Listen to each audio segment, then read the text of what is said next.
Journal de l'économie, c'est Pierre Bélanger, PDG, fondateur de Skyrock, également PDG de Skyblog. Bonsoir à vous. Bonsoir. On va redonner juste quelques faits. D'abord sur Skyrock, qui fait 4 millions d'auditeurs par jour, qui est la première radio pour les jeunes de moins de 24 ans.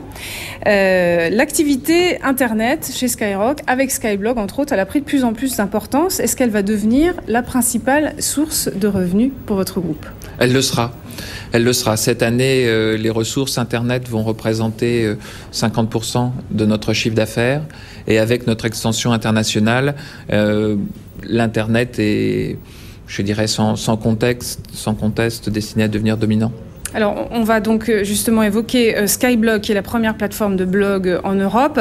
Quelques chiffres là aussi, 15 000 à 20 000 nouveaux blogs de jeunes créés par jour, 1 million de textes écrits quotidiennement par les adolescents. En tout, vous avez combien de blogueurs, combien de blogs actifs ? Il y a 7 300 000 blogs actifs. Un blog actif, c'est un blog qui a été modifié ou consulté dans les derniers 90 jours.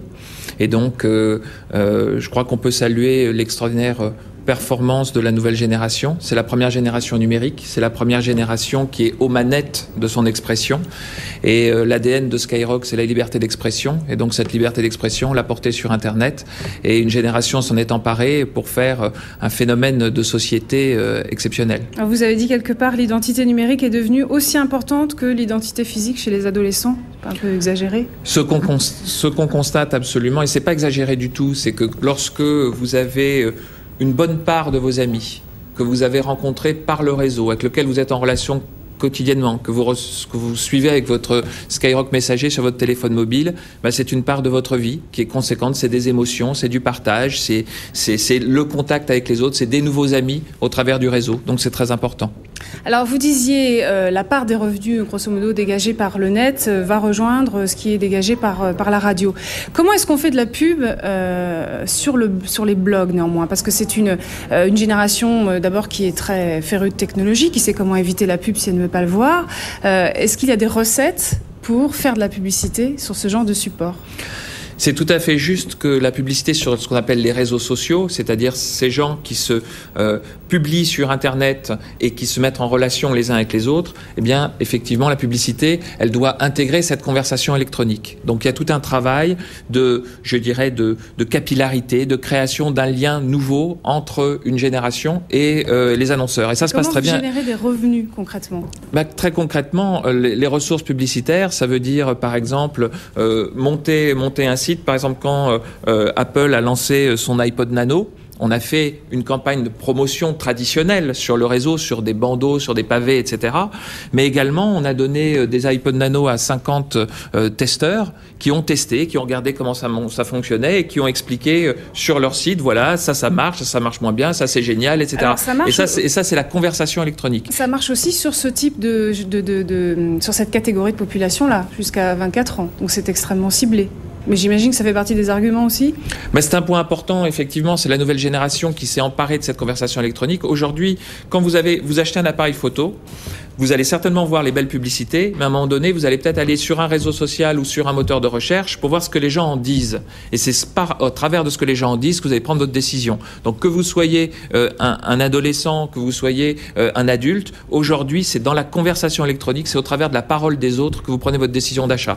Donc c'est quelque chose qui modifie et transforme radicalement le discours publicitaire traditionnel. Est-ce que les grandes marques, justement, ont fait ce virage-là ? Est-ce qu'elles savent comment communiquer à cette catégorie de population ? Procter, Johnson & Johnson, des Unilever, Américains, et en France, la Caisse d'épargne, la SNCF, l'Armée de terre. Bon, on va arrêter avec les marques parce que je vais avoir des soucis. Non, mais je ne cite pas de produits. Mais donc, on prend le virage du net et du 2.0. Oui, toutes ces marques sont aujourd'hui en train de faire une révolution. C'est une révolution qui ne se voit pas, mais c'est la révolution de se dire comment est-ce que j'entre dans la conversation électronique, comment est-ce que je marie la diffusion et la conversation, comment est-ce que j'avance dans ce nouveau monde. Et il y a une révolution en cours qui est absolument passionnante. Et est-ce que vous pouvez nous donner le niveau des revenus que vous dégagez en particulier sur cette activité?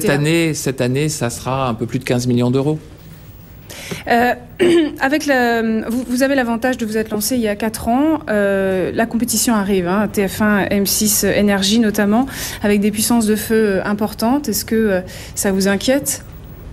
Oh, je crois que on fait des métiers où il faut être parano, il faut être inquiet, il faut être angoissé, etc. Donc j'ai réuni tous ces critères.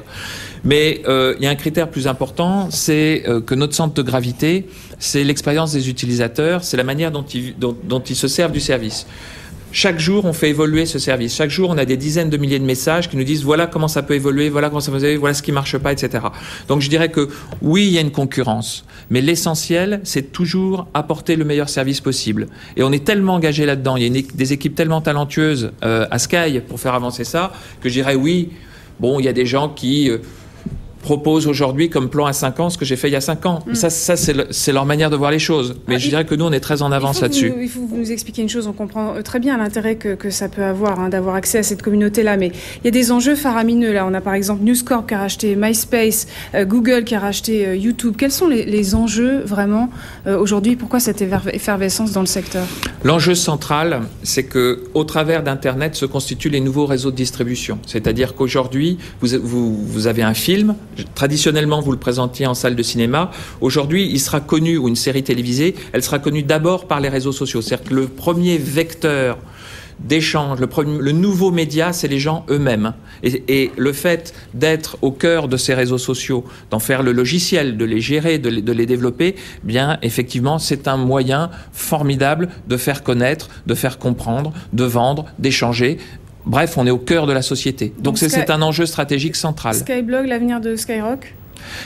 Ce que je dirais, c'est que nous, encore une fois, c'est la liberté de communication, la liberté d'échanger, la liberté d'expression qui continue. Ça, c'est notre bonheur. Merci Pierre Bélanger d'être venu avec nous ce soir. On se quitte avec la rubrique En hausse en baisse. En hausse d'abord, Walmart qui renforce sa présence en Chine, ce qui devrait permettre à l'Américain de supplanter le français Carrefour comme premier distributeur occidental dans ce pays. À la baisse, le laboratoire suisse Roche, le ministère japonais de la Santé a ordonné une enquête sur le vaccin contre la grippe Tamiflu à la suite de la mort de 2 adolescents qui ont sauté dans le vide après avoir été vaccinés. Fin de ce journal de l'économie. Ce programme vous a été présenté par